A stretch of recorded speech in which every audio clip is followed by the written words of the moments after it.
Kath then spotted magkasama sa birthday ni Justin Benitez or ng isa sa mga Guam team members ni Kath, mga kasembreros. Lumabas na rin ang totoo itong itsura at mukha ni na Mayor, mga kasembreros, at saka ni hindi naman binuksan yung mukha ni Kath, mga kasembreros, kuno dito nga sa spotted sila na magkasama, mga kasembreros.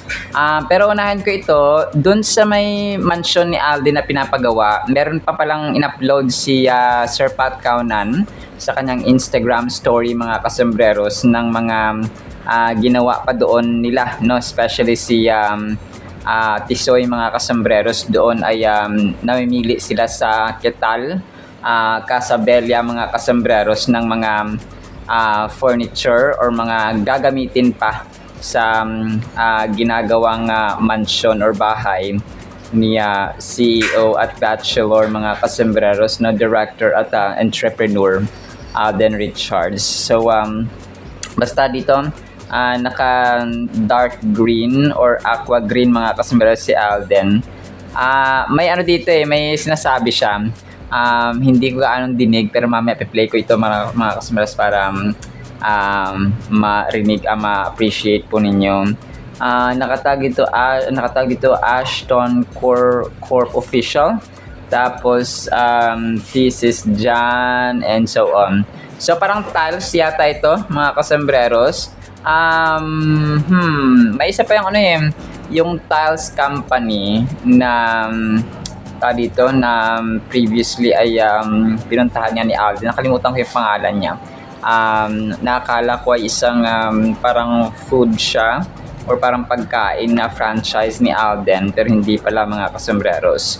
So dito ay namimili-bili pa siya Phenomenal Box Office Cinema King ng mga gagamitin. So yung dito mga samples. Tapos in-explain ni ma'am sa kanya yung isa dito na video. In-explain niya yung dito yung mga tiles or yung mga gamit na pwedeng bilhin niya Phenomenal Box Office Cinema King. Tapos reminder pala hanggang March 14 14 ba o 12. So itong Village People na votation, mga kasembreros, para kay Alden na TV Host of the Year na award niya, mga kasembreros, sa Stars on the Floor.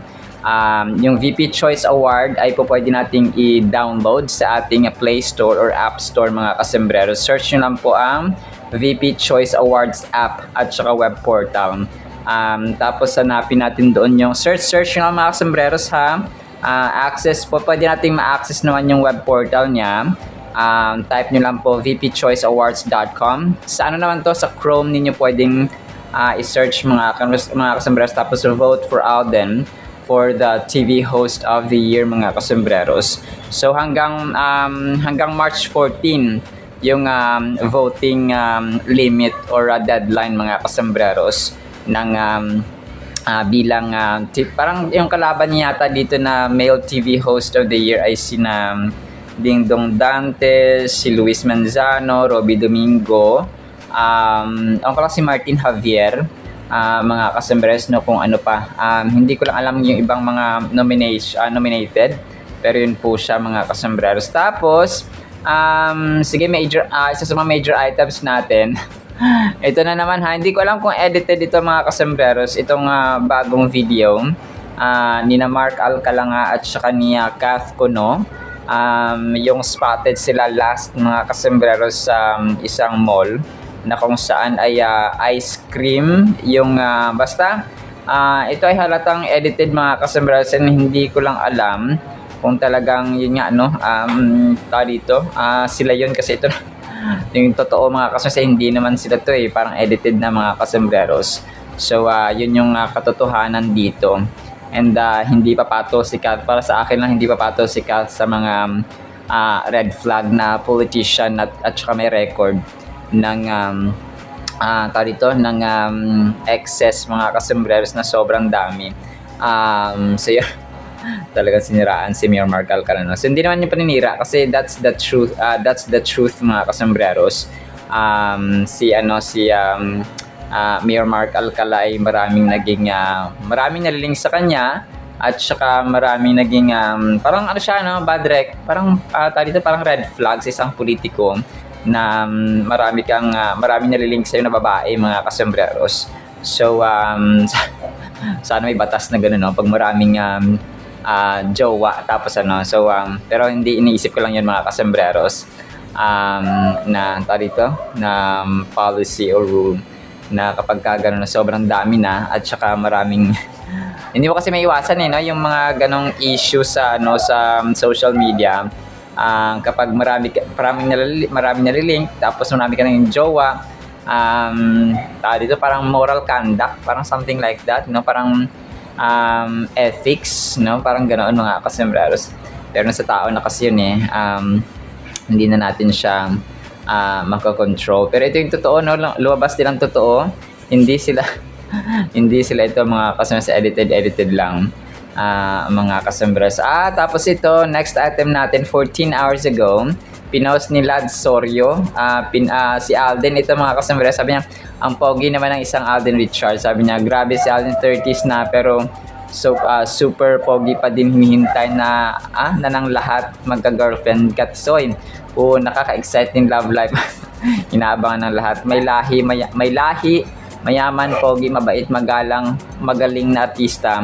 Grabe na sa'yo ng lahat, King Alden. So tapos pictures ni Alden dun sa pagiging one of the groomsmen sa kasal nga ni na Kim Molina Napoles at Gerald Napoles, mga kasembreros. So ayun, talagang inaabangan niya ng lahat, mga kasembreros, or ng marami ang magiging makatuluyan ni Phenomenal Box Office Cinema King no. Sino nga kaya? Of course, wala nang iba. Hoping and praying kaya Kath, mga kasembreros. Tapos ito, 15 hours ago, post naman ng Celebrity Hub. Sobrang bagay talaga ng dalawang to. Tapos 3 heart. Bakit kasi hindi na lang kayo? Panindigan nyo naman ang kilig ko. Tapos si Barbie at saka si Alden, mga kasembreros, dun sa kasal pa rin ni Kim Molina at saka Gerald Napoles. Ay, kasi sobrang clingy ni Alden no sa mga girls. Parang sa mga love languages talaga yung ganun.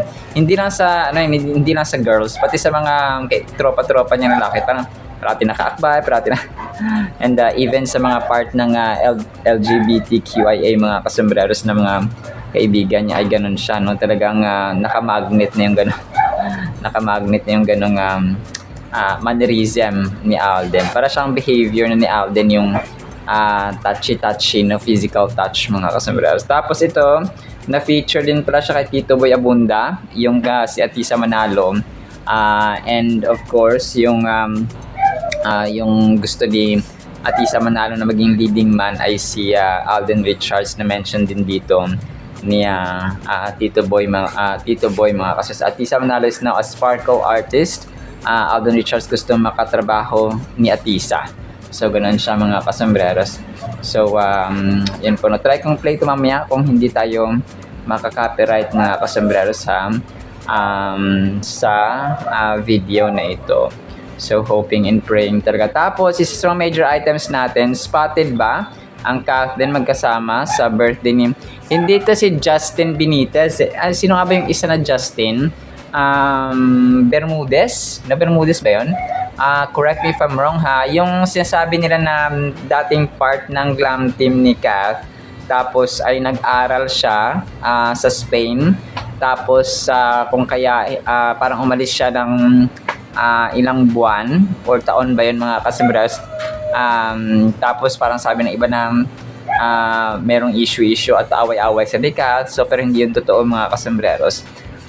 Ito po ay parang birthday ni yun nga ni Justin Benitez or Justin Bermudez. So correct me po tapos si Alden dito at saka si Kath ay spotted din po, mga kasembreros. Pero ito po ay part pa ng dati, parang parang birthday rin ito ni Kath. Parang pinagdugtong nila yung ibang venue kasi ito, mga kasembreros. Yung isa na parang marami sila sa isang hindi ko alam kung separate na restaurant ito, or set up ito sa bahay ni Kath na kung saan ay nag-birthday siya. Kasi iba to sa birthday ni Kath mismo. Tapos birthday ng isa sa mga glam team members niya, mga kasambreros. Pero ito dati ay part pa ng kanyang part pa ng dito. Dati pa to, mga kasambreros, 2024.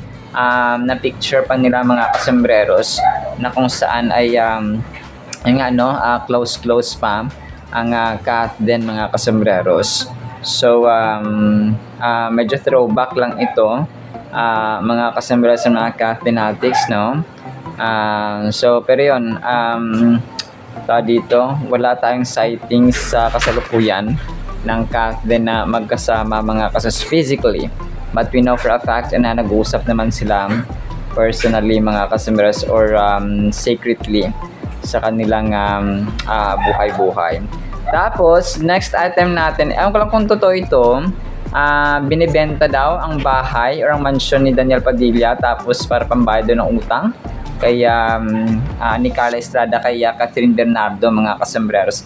Hindi ko alam kung alam ito, mga kasasabi dito, kasi tatry kong play ito mamaya para mapakinggan ninyo. Binibenta doon ng 50 million pesos. Ibinibenta daw ito para daw ba na pambayad sa utang ni Daniel, sa utang ni Carla kay Kath, mga kasambreros. So kasi di ba yung sports car ni Daniel ay binenta rin niya ng mga kasambreros. So parang matagal na to na issue, mga kasambreros.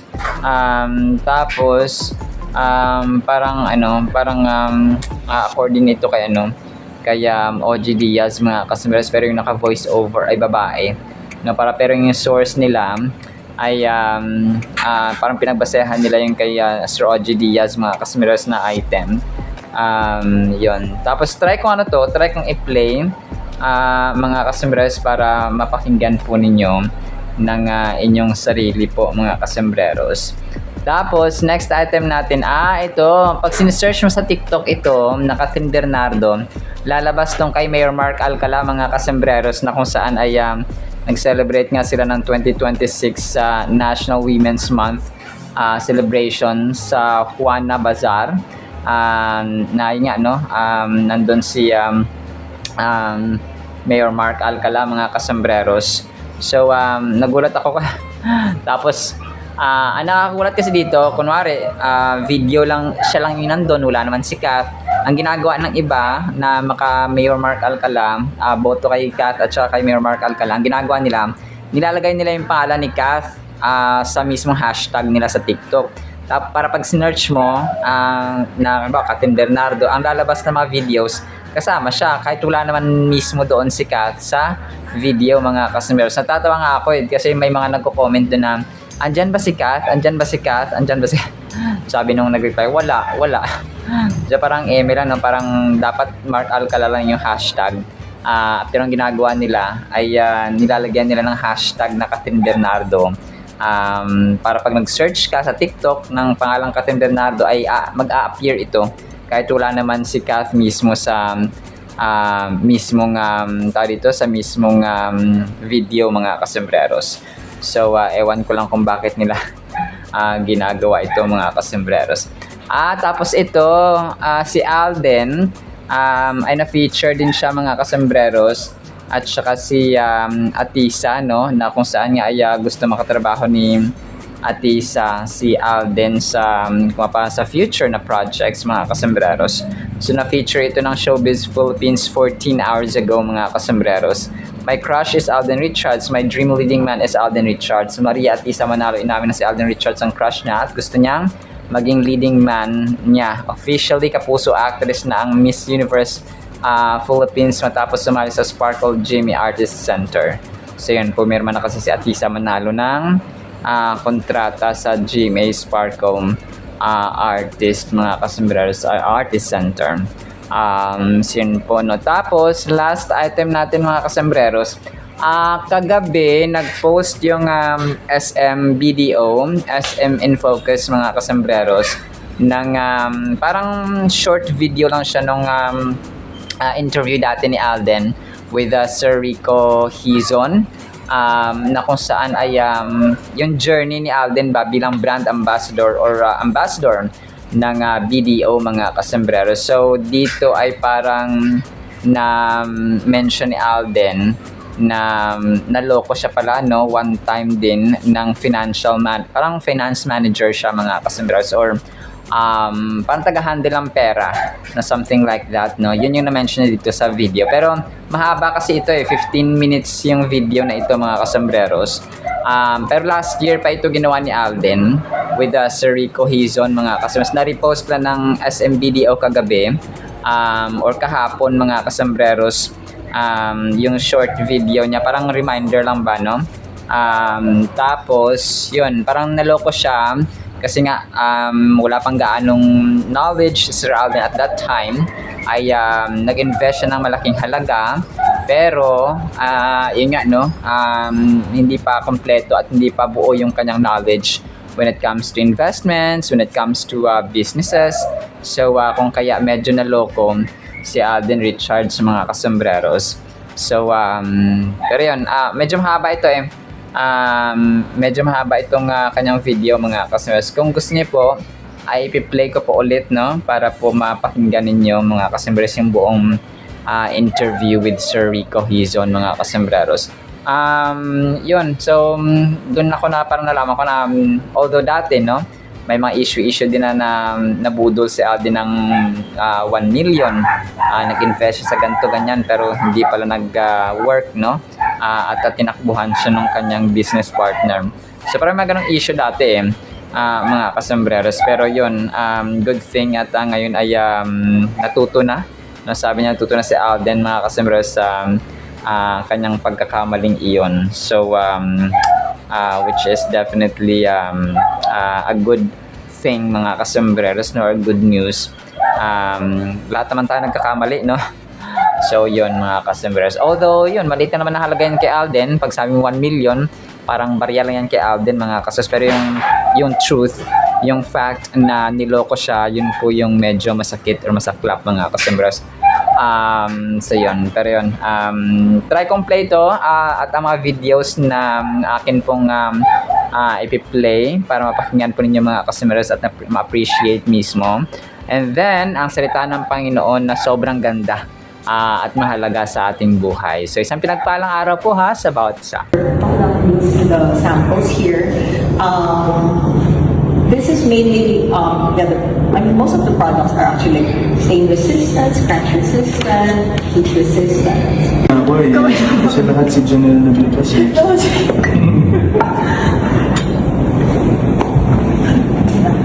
Bahay nila Daniel Padilla ibinebenta ng 50 million pesos. Ibinebenta nga ba para pambayad utang kay Catherine Bernardo?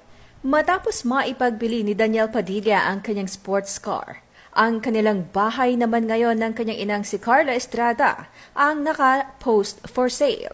Ayon sa vlogger at talent manager na si Ogie Diaz, nakalista ang 6-bedroom Quezon City house nila Carla at Daniel sa Best Deal Property PH sa presyong 50 million pesos. Base naman sa listing, nakatayo ang bahay sa 600 square meter lot at mayroong 6 na toilet and bath, 6-car garage, spacious living and dining areas, main and auxiliary kitchens, master bedroom with walk-in closet. Kaagad namang nag-react ang ilang netizens. Komento ng isa, pambayad utang kay Kat, lol. Siguro ayaw na nilang magstay dito, siguro sa ibang bansa na sila mag-i-stay. Samantala, matatandaan namang laman ng blind item kung saan sinasabing ang ina ng aktor ay mayroong utang sa dating girlfriend ng aktor at maaari umanong umabot sa demandahan. Samantala, pumirma rin ang kontrata si Atisa. We're talking about Atisa Manalo. Okay. Hi Atisa sa GMA Sparkle kaninang umaga. Looking forward si Atisa sa kanyang mga upcoming projects sa GMA at sa chance na makatrabaho si Alden Richards. Looking good ang ating kaibigan. Now is B.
investment or time deposits, or we have this very flexible product, etc., etc. So that's really important kasi of course marami pa rin sa atin we have this sector in society called the unbanked clientele, or those people na, and it's a huge chunk of the pie, na they want their money to be physically in their hands. Ayaw nilang ibangko, ayaw nilang i-invest kung saan-saan. Kumbaga, nakalagay sa baol or nasa ilalim ng kama, whatsoever. I think right now is high time for us to create a movement with regards to financial literacy, and I think PDO is with me in this project, and they have the same vision as me. So Alden, what was your first big purchase or something that you saved for na talagang pinag-ipunan mo, Yes. na pinaghirapan mo? Actually, sir, since I started working for the industry, nagko-commute lang kasi talaga ako from Laguna eh. From Laguna to Quezon City or to GMA. So, ang una ko talagang pinag-ipunan is to buy a car. It was a second-hand car, a sedan. Tapos, I got it siguro being in the industry for almost a year. And how did it feel when you purchased this second-hand car na talagang pinag-ipunan mo? It validates the hard work. It validates the hard work and dedication you have for with the things that you do. And I'll have to admit, when I first started in the industry, hindi ko naman talaga siya agad minahal ng ganun. Hindi naman talaga ako parang, mahal na mahal ko na agad yung pag-artista, etc. It was a work in progress. Yeah. But when I was really doing the job for the money, because we were not financially stable. You know, my mom passed away, my dad had to resign from his long-time job just to get the severance pay so we can get by, you know, for us to be able to pay for the funeral of my mom. So after that, we were hanging by a thread, making ends meet. We don't know what to do. So parang eventually, given opportunities like that, like being able to purchase something that you've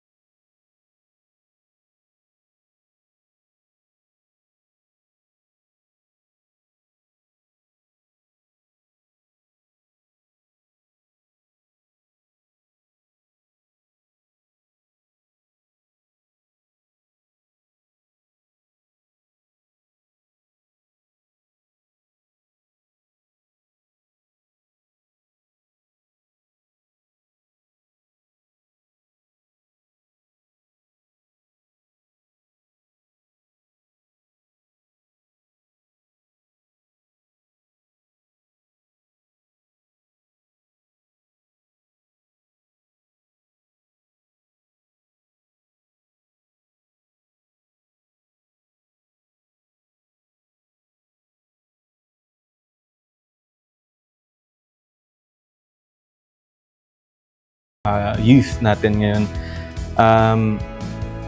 hindi forever ang pagbibigay ng magulang sa atin. Not, hindi yung mayaman si papa, mayaman si mama kind of mentality. But at the end of the day, you really have to prepare, and hindi yan when I reach this age, it's always now. It's always now. I right now we have my youngest sister. I teach her that hindi ako forever ganito.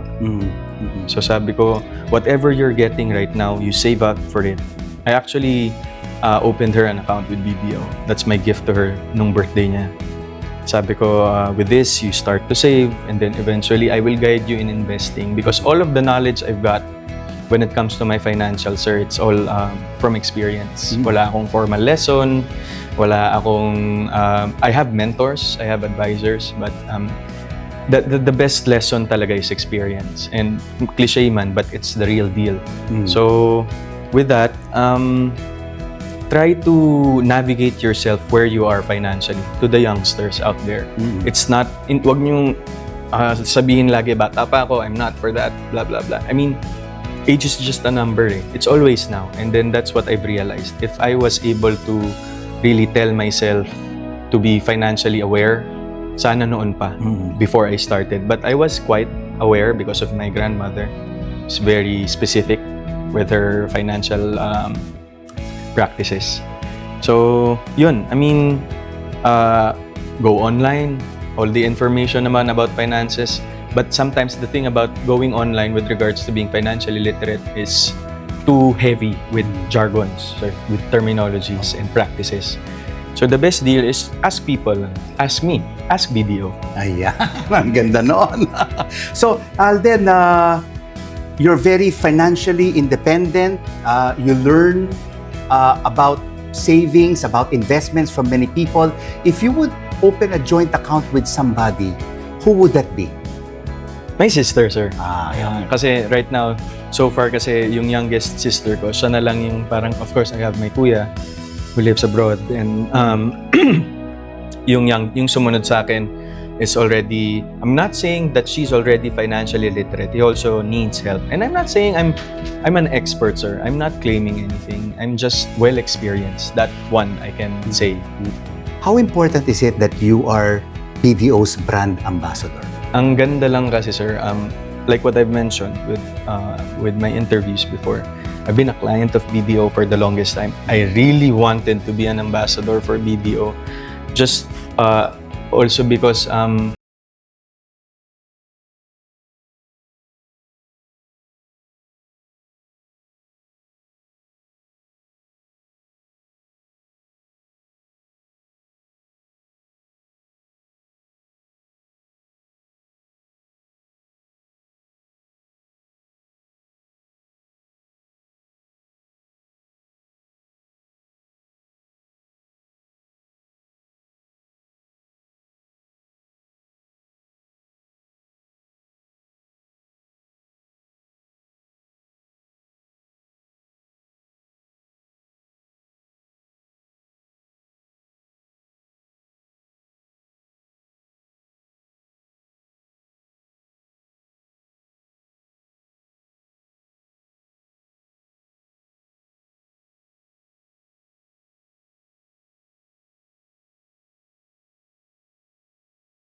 di na lang talaga ako magpapangalan, and if you guys are watching, they know who they are.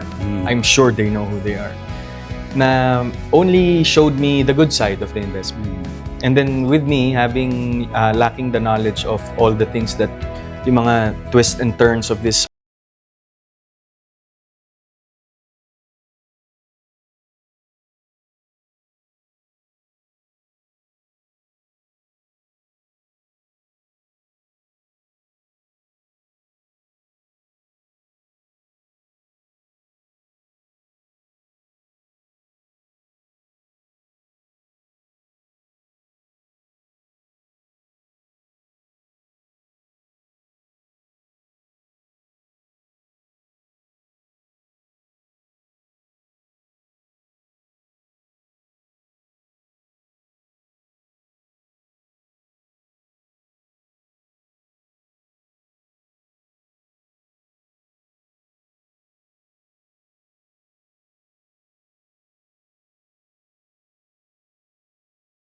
called rapid fire round. Rapid fire. Yes, sir. Quick question, quick answer. Okay po. Walang Alright. explanation, sir. No explanation. No explanation. Okay. Okay. Save or spend?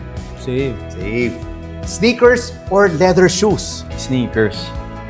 Online banking or a branch visit? Online banking. Banking. Take the risk or play it safe? Ooh! For me, take the risk, sir. The risk. Invest in stocks or start a business? Wow. Wow!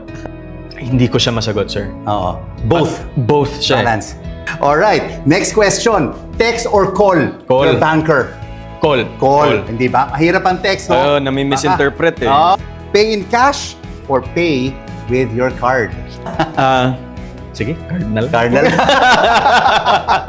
Mas madali eh. Oh, mas madali. Yeah, Next. Work-life balance or full-on hustle? Tapos na ako sa full-on hustle. Okay. So work-life balance. Yes. Yan. Travel or retail therapy? Travel, sir. Travel. Talagang experience, Yes. no? Oo, kagaling mo lang ng UK. Opo, walang kapalit yun. Walang kapalit, oo. Yes po. Online streaming or watch in a movie house? Movie house pa rin, Movie sir. house pa We rin. have to support local cinema, guys. Keep it alive. Digital wallet or physical wallet? Both. Ayan. Emergency fund in your savings account, in a vault, or under your bed?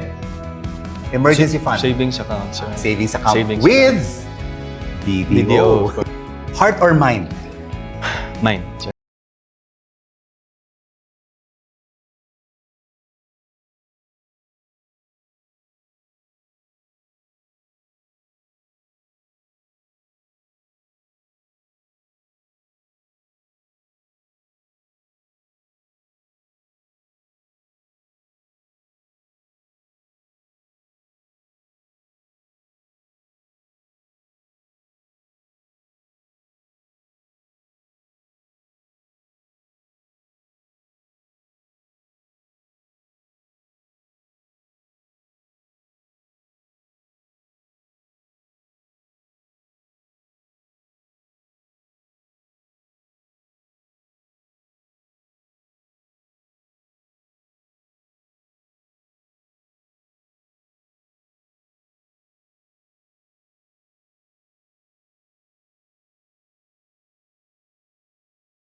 Salamat, actor, entrepreneur, and BDO brand ambassador, Alden Richards, Thank you, right guys. here on SM in Focus. Maraming salamat, Alden Richards! Sobrang the best ng ating Word of God. Ang title po ay Dahilan ng Pagluhod. Ephesians chapter 3 verses 14 hanggang 15. For this reason, I, Apostle Paul, bow my knees to the Father of our Lord Jesus Christ, from whom the whole family in heaven and earth is named. Napakaganda ito mga kasambreros. Sa ating buhay, ang pagluhod po ay sign of mababa. Okay, kung parang kung ikaw kalaban or kung ikaw ay isang nag-aaway kayo for example, tapos ikaw yung luluhod, ikaw yung hihingi ng tawad, ikaw yung hihingi ng sorry, ikaw yung papakumbaba. So parang talo ka, no? Parang ganoon yung mindset at pagtingin ng mga tao sa mundong ito ngayon mga kasambreros. Kapag ikaw yung nagpakumbaba ay parang parang martyr, parang ay wag kang papayag na ganito ganyan. So iba naman po yung katarungan at justisya. For example, ikaw na asawang babae, binubugbog ka na at saka sinasaktan ng iyong asawang lalaki. So merong merong tao dito, merong hustisya or katarungan din po na tinatawag at umiiral na batas. So iba rin po 'yun mga kasambreros. So iba rin yung yung kunwari alitan lang for example, misunderstanding for example. So napag-uusapan no ng malinaw at mapayapa mga kasambreros. So which is nagkakaayos din ang magkabilang party or yung involved na parties, mga kasembreros. So dito si Apostol Pablo ay nag-emphasize ulit na ano ba yung dahilan ng ating pagluhod, ng ating pagpapakmaba, ng ating panalangin, mga kasembreros. In-emphasize niya dito na yung reason, yung dahilan ng kanyang pagluluhod ng kanyang mga pagyukbo, no, pagyuko, mga kasembreros, at luhod, no, ay sa pamamagitan or kay Lord Jesus Christ, mga customers, or sa God the Father, ng ating or Ama, no, Diyos Ama ng Panginoong Jesus, mga customers, which is of course ay Ama rin po natin, mga from whom the whole family in heaven and earth is named. Grabe, no?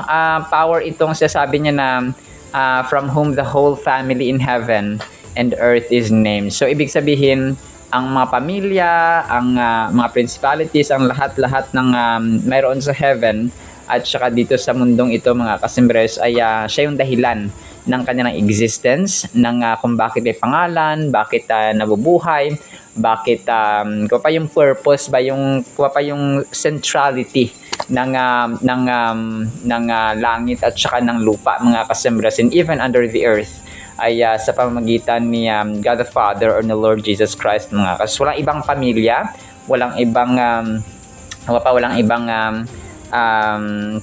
ibang Diyos, mga kasembres, maliban sa Diyos ni Abraham, ni Isaac at ni Jacob, ang Diyos na lumikha ng langit at ng lupa, ang Diyos ng Israel. Imagine being filled with a sense of inner strength that goes beyond what your physical body can provide.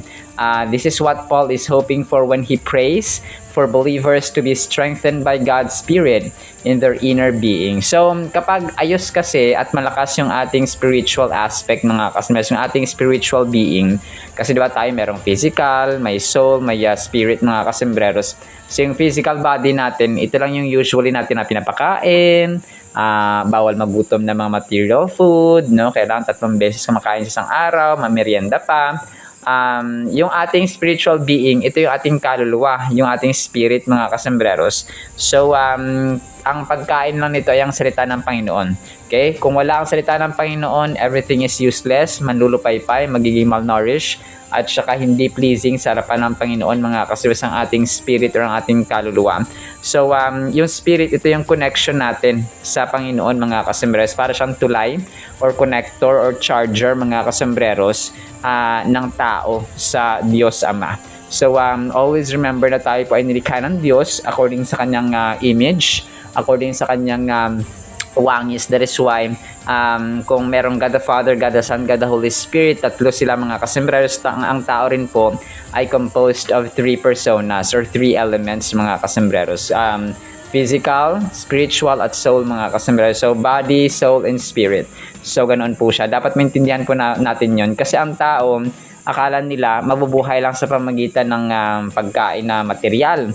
So, kailangan natin yun. Kailangan natin kumain ng material food, mga kasembreros. But more than that, ay ang salita ng Panginoon, ang panalangin at paggawa ng purpose ng Diyos sa buhay, mga kasembreros, no, sa ating existence sa mundong ito. So, dito sasabi ni Apostol Pablo na kapag ang ating spiritual life, yung ating, kasi malakas tayo, for example, sa pananampalataya, we're always praying the Bible, reading the Bible, obeying what's in the Bible, praying with God, and doing His will, mga kasembreros, at nananampalataya at nananalig tayo sa Kanya, ay lumalakas yung ating inner being, yung ating spirit. So, yung ating buhay ay may lakas din po, mga kasembreros, apart from physical strength, ay nandoon yung inner strength. Kasi ang tao kapag masiyahin, kapag malakas yung kanyang inner being, mga kasembreros, ay magre-reflect din yan sa kanyang outward na mga kilos, no? Yung, kung anong kinikilos ng tao, kunwari,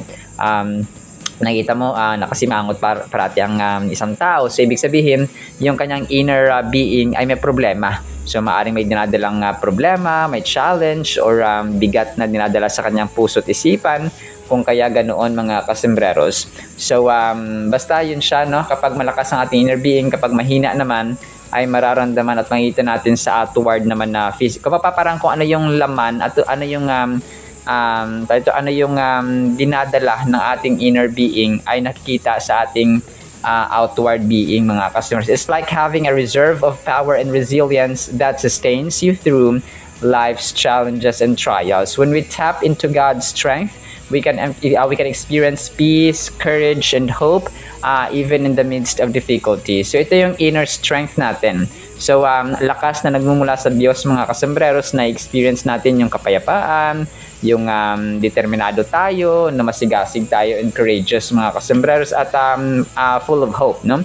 Hopeful tayo, mga kasembreros, kahit na may mga problema tayo, because our inner strength. Parang yung isang taong malakas yung kanyang prayer life, mas malakas yung kanyang Bible time, makita mo problema yan pero nakakangiti pa rin, no?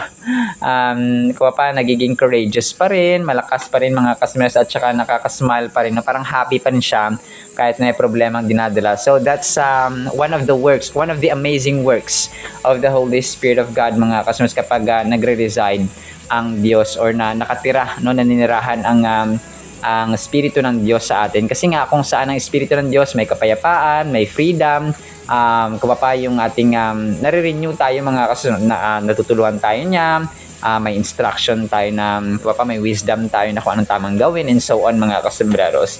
This inner strength enables us to navigate life with faith and confidence, knowing that we are not alone. Paul's prayer reminds us that true strength comes from God, and when we rely on His Spirit, we can face whatever comes our way with grace and resilience. So let's open our hearts and receive this powerful gift of inner strength from God's Spirit and allow it to transform our lives. So ano lang yun will.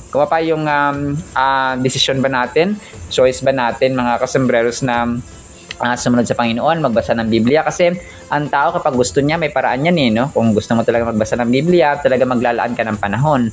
Parang kahit anong busy natin, di ba, kumakain tayo ng ating physical food 3 times a day, no? Kailangan, kahit anong busy natin, may break time, may lunch time, di ba, may recess time. So parang ganun din dapat yung ating spiritual life, no? Yung pagbabasa natin ng Biblia, pagpapakain. Kasi pagkain yun ng kaluluwa natin. So yung ating physical body, kapag minakain sa isang araw, ano nangyayari?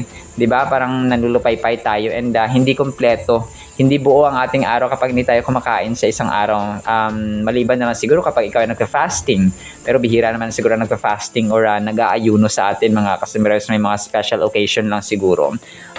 Kasi ang tao, kapag hindi kumakain ng sapat, ay manlulupaypay, mga customers. In today's world, where many feel isolated and disconnected, the concept of being part of a larger family under God's fatherhood offers comfort in a sense of belonging. The act of kneeling before God symbolizes humility and recognition of His sovereignty, countering the self-centered culture prevalent today. So, maraming yun ang parang nagsa-self-pity, naawa sila sa sarili na wala may gusto sa akin, ayaw nila akong kasama, you feel isolated, you feel alone. So, kapag malaman natin itong katotohanan na we have a larger family, and that larger or spiritual family sa kingdom ng Panginoon sa langit, mga kasembreros, ay marirenew yung ating strength, yung ating mind na meron akong pamilya. So hindi lang pamilya, hindi lang sa mundong ito, mga kasus, meron tayong pamilya, but sa eternal life, no, and even sa church, mga kasembreros, may mga spiritual family tayo, no, although they are too in physical, no, yung mga ka-church natin, mga kasembreros, ay mga kapatiran natin sila, no, ganoon siya, mga kasembreros, mga pamilya natin outside our biological family, mga kasembreros. So ganoon po siya. Additionally, being part of God's family means that we are all connected to one another as brothers and sisters in Christ. So yun po yung tawag, brother, sister, di ba, na rin natin yung ganoon. So mga kapatiran natin kay Kristo. This bond transcends earthly relationships and cultural differences, uniting us in a common faith and purpose. So, kung kaya kapag ikaw ay Pilipino, tapos pumunta ka sa isang bansa, tapos mananampalataya ka, pwede ka mag-church doon na kahit mga Amerikano, kahit ibang lahi, mga kasembreros, yung mga naan doon. So, that's unity, no, na mayroon, mga kasembreros, sa Church ni Kristo, na kahit anong lahi mo, African ka man, German, Japanese, Korean, Chinese, and so on, kung ikaw ay nananampalataya kay Kristo, isang Biblia ang binabasa at pininiwalaan, ay magkakapatiran tayo, mga kasembreros, brothers and sisters in Christ. Sa final thought natin, Think of Ephesians chapter 3 verses 14 hanggang 15 as your blueprint for life. Just as your family and work thrive on a foundation of trust and love, so should your soul. So yun nga mga kasos, no? Ang magiging dahilan ng ating pagluhod ay yung pagpapakumbaba, manalangin sa Panginoon mga kasombrero, especially araw-araw yun ha, hindi yun daily, hindi yun weekly, hindi yun na monthly mga kasombreros, kundi daily yung ating panalangin sa Diyos mga kasombreros. So hindi lang yun, nasa atin naman yung benefit din nun. If we are prayerful, if we are reading the Bible every day mga kasombreros, ay sa atin din po ang benefits at advantage nun. Kasi ayaw naman ng Diyos na sumusunod tayo, but we are weak, no? Hindi tayo malakas sa inner strength natin. But kapag sumusunod tayo, there is that blessing ng Panginoon ng inner strength mga kasombreros. Palalakasin tayo internally so that maharap natin ang mga challenges, ang mga difficulties ng buhay with confidence and faith mga kasombrero sa Kanya. Alright, sinabi sa Word of God ha, pagpalain po tayo ng pag-ibig, pananampalataya, pag-asa, and prayerful life mga kasombreros, bowing to the Lord Jesus Christ mga kasombreros. In the mighty, holy, sweet, magnificent name of the Lord Jesus Christ we pray, with the communion of the Holy Spirit of the living God. And everyone said amen and amen. See you sa next segment mga kasombreros, and paalam po. I love you all.